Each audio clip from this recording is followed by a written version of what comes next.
जब भी किसी ऑर्गेनाइजेशन या कंपनी में हम काम करते हैं तो कंपनी हमें उसके बदले में कुछ पैसे देती है और उस पैसे को हम सैलरी कहते हैं। बट एक्चुअल में कोई ऑर्गेनाइजेशन या कंपनी हमें पैसे क्यों देती है? क्योंकि हम उसके बदले में या तो उसका कुछ काम करके देते हैं या तो उसके बदले में कोई वैल्यू ऐड करते हैं। और सबसे बड़ी प्रॉब्लम तब होती है हमें जब हमें ऑफर लेटर में सैलरी कुछ और दिखाई जाती है और बाद में हमारे अकाउंट में कुछ और सैलरी क्रेडिट होती है। ये प्रॉब्लम सबसे ज़्यादा उनके साथ में होती है जो फ्रेशर्स होते हैं, जो फर्स्ट टाइम जॉब ज्वाइन करते हैं। क्यों? क्योंकि उनको सैलरी का स्ट्रक्चर पता नहीं होता, उनको सैलरी स्ट्रक्चर के बारे में इंफॉर्मेशन नहीं होती, सैलरी डिडक्शन की इंफॉर्मेशन नहीं होती, जिसके कारण उनको ये नुकसान झेलना पड़ता है। आज की इस वीडियो में हम यही जानने वाले हैं कि सैलरी स्ट्रक्चर क्या होता है और अगर कोई ऑर्गेनाइजेशन आपकी सैलरी नहीं पे कर रही है, if any organisation is not paying your salary, what the legal rights you have to taking the action against your employer. तो आज की वीडियो में यही सारी चीज़ों के बारे में डिटेल में जानने वाले हैं। हेलो गाइस, मेरा नाम है केवी सिंह और आप देख रहे हैं ओन नॉलेज। अगर आप मेरे चैनल पर पहली बार विजिट कर रहे हैं तो सब्सक्राइब कीजिए, बेल आइकन दबाइए, ऑल कीजिए ताकि आपको ऐसी इन्फॉर्मेशनल वीडियो सबसे पहले मिले जैसे वीडियो अपलोड करते हैं। सैलरी ब्रेकअप समझना कोई रॉकेट साइंस जैसा नहीं है। इसको समझना उतना ही आसान है जितना भैया की शादी में भाभी के साथ आई हुई सालियों की तिरछी नज़र देख के समझना होता है। आगे तो आप समझ ही गए होंगे। सैलरी ब्रेकअप समझने के लिए हमें मोस्टली 3 चीज़ों को समझना होता है। पहला CTC, दूसरा ग्रॉस सैलरी और तीसरा नेट सैलरी। CTC, ग्रॉस और नेट क्या होती है, इनके बारे में हम डिटेल में समझ लेते हैं। CTC क्या होता है? CTC का मतलब होता है कॉस्ट टू कंपनी।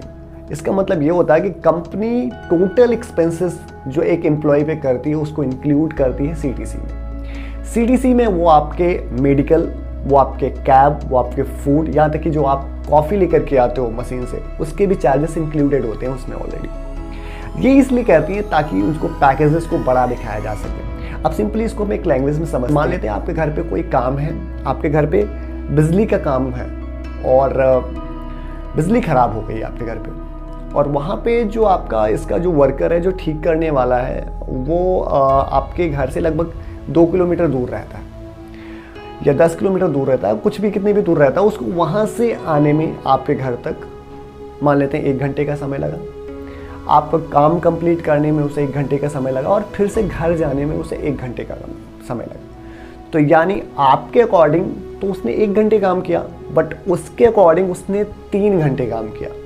तो ये जो 1 घंटे आने का, 1 घंटे काम करने का और 1 घंटे दोबारा जाने का, ये 3 घंटे जो एम्प्लॉय वो जो अपना वर्कर है वो काउंट कर रहा है, इसी को कहते हैं CTC। CTC का मतलब ये होता है कि इसमें टोटल कॉस्ट इंक्लूडेड होती हैं जो एक ऑर्गेनाइजेशन, जो एक एम्प्लॉयर इन्वेस्ट करता है या खर्च करता है किसी एम्प्लॉय पर। For your kind of information I would like to inform you कि CTC को डिसाइड करने का कोई लीगल टर्म नहीं है।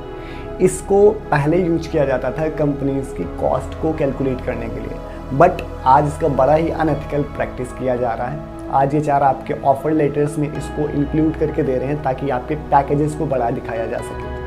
बड़ी सारी कंपनियां तो क्या करती हैं, उसमें अलग अलग अलाउंसेस ऐड कर देती हैं ताकि आपके पैकेज को और बड़ा दिखाया जा सके। वो अलाउंसेस को बड़े ही चीप अमाउंट्स में खरीद कर आपके उसमें पैकेजेस में एक बड़ा अमाउंट दिखा करके उसमें ऐड कर देती है। बाय द वे ऐसा करना नहीं चाहिए किसी कंपनी को। क्यों? क्योंकि आपके CTC में ऑलरेडी कुछ चीज़ें इंक्लूडेड होती हैं जिनको हटाया नहीं जा सकता। उसमें आपका PF होता है, PF ऑलरेडी इंक्लूडेड होता है जो कि आपके टोटल अर्निंग का 10 to 12% होता है। मोस्टली तो 12% होता है, बट इस पैंडेमिक के टाइम पे वो 10% हो गया था। आपका ESI होता है, उसमें इंक्लूडेड होता है जो मोस्टली 5% होता है, बस वो भी इस पैंडेमिक के टाइम पे आपका 5 से 4% हो गया था। इसमें आपका ग्रेजुएटी फंड होता है। ग्रेजुएटी फंड क्या होता है? ये होता है जब किसी आप कंपनी को ज्वाइन करते हो तो कंपनी थोड़े थोड़े अमाउंट एक अलग अकाउंट में उसको डिपॉजिट करती रहती है, और वो अमाउंट आपको तब मिलता है जब आप उस पर्टिकुलर ऑर्गेनाइजेशन में, उस पर्टिकुलर कंपनी में आप 5 ईयर्स कंप्लीट कर लेते हो। यानी जब 5 साल आप कंप्लीट कर लेते हो उस कंपनी में, तब आपको वो अमाउंट मिलता है। तो ये ग्रेजुएटी होता है। ये चीज़ें ऑलरेडी उसमें इंक्लूडेड होती हैं आपके किसमें, आपके CTC में। ठीक है, तो ये तो हो गया CTC का पार्ट। अब कुछ लोग क्या करते हैं, जो फ्रेशर्स होते हैं उनके साथ गलतियाँ क्या होती हैं? सबसे ज़्यादा मोस्ट ऑफ द मिस्टेक्स होती हैं कि जब भी हम किसी नई कंपनी ऑर्गेनाइजेशन को ज्वाइन करते हैं, जैसे मैंने भी किया था, सबने किया था, तो we start to negotiating on our CTC। सबसे बड़ी गलती करते हैं हम कि अपने CTC पे हम क्या करते हैं, CTC पे नेगोशिएशन स्टार्ट करते हैं। नेगोशिएशन CTC पर करना ये कोई राइट टर्म नहीं है। क्यों? क्योंकि आप अगर CTC पे नेगोशिएट करते हो तो ये आपके लिए ज़्यादा प्रॉफिटेबल नहीं होगा। क्यों? क्योंकि उसमें बहुत सारे डिडक्शन होना भी बाकी है। तो अगर आपको नेगोशिएट करना है, आपको सैलरी पे नेगोशिएशन करनी है, तो always negotiate with your net salary or your gross salary, mean to say you might have to negotiate on your net salary because of कि net salary वो अमाउंट है जो आपके अकाउंट में डिडक्शन के बाद क्रेडिट होने वाला है। तो कभी भी नेगोशिएशन करें तो हमेशा ध्यान रखें कि उसको हमेशा नेट सैलरी पे करें। अब आगे का पार्ट आपके लिए बहुत ज़्यादा इंपॉर्टेंट होने वाला है, क्योंकि अब हम बात करने वाले हैं कि अगर किसी कंपनी में आपने काम किया है या कर रहे हैं या करने वाले, कभी ना कभी आपके साथ में ये प्रॉब्लम ज़रूर क्रिएट होने वाली है कि आपकी सैलरी होल्ड होने वाली है।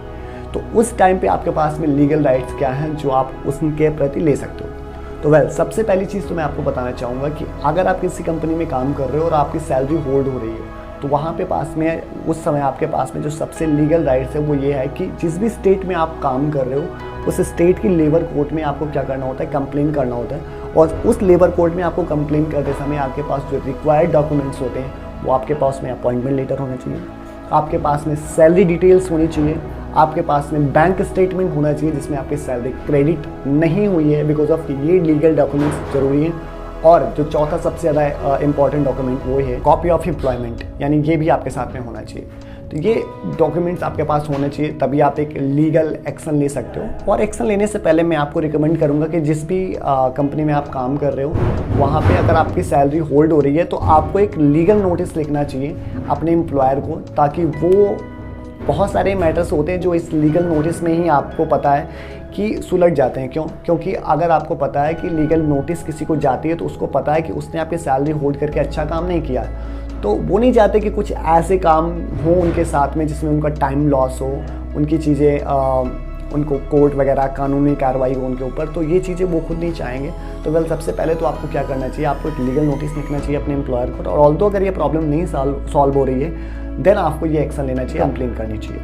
वेल, लेबर कोर्ट में कंप्लेन कैसे करनी है वो मैं आपको बताता हूँ। उसके लिए आपको क्या करना है, जितने भी सेंट्रल वैसे एक CLC होता है, CLC का मतलब क्या होता है, चीफ लेबर कमीशन, जो कि सारे स्टेट्स में इसकी ऑफिसेज बनाई गई हैं। 20 ऑफिसेज स्टार्ट की गई हैं CLC की, उसमें आप कंप्लेन कर सकते हो। और उसके बारे में डिटेल्स आप ये पीछे देख पा रहे हो, उनकी आपको डिटेल्स यहाँ पे मिल जाएगा। आपको नीचे मैं डिस्क्रिप्शन में भी डाल दूंगा लिंक, वहाँ से भी आप डाउनलोड कर सकते हो। ये चीज़ें आपको मिल जाएंगी वहाँ पे आप इसमें सारी डिटेल्स लिखी हुई हैं, आप इन चीज़ों को देख सकते हो इस पर और उनसे कांटेक्ट कर सकते हो। और ध्यान रहे आपको, और अगर उसके बाद में भी प्रॉब्लम नहीं सॉल्व हो रही है तो उसके लिए और भी राइट्स हैं आपके पास में, जो आपको मैं नेक्स्ट वीडियो में बताऊंगा, क्योंकि ये वीडियो बहुत ज़्यादा लंबी हो रही है। तो वेल, मिलते हैं जल्द ही नेक्स्ट वीडियो में, तब तक के लिए bye bye, take care, stay safe, stay home. Vande मातरम।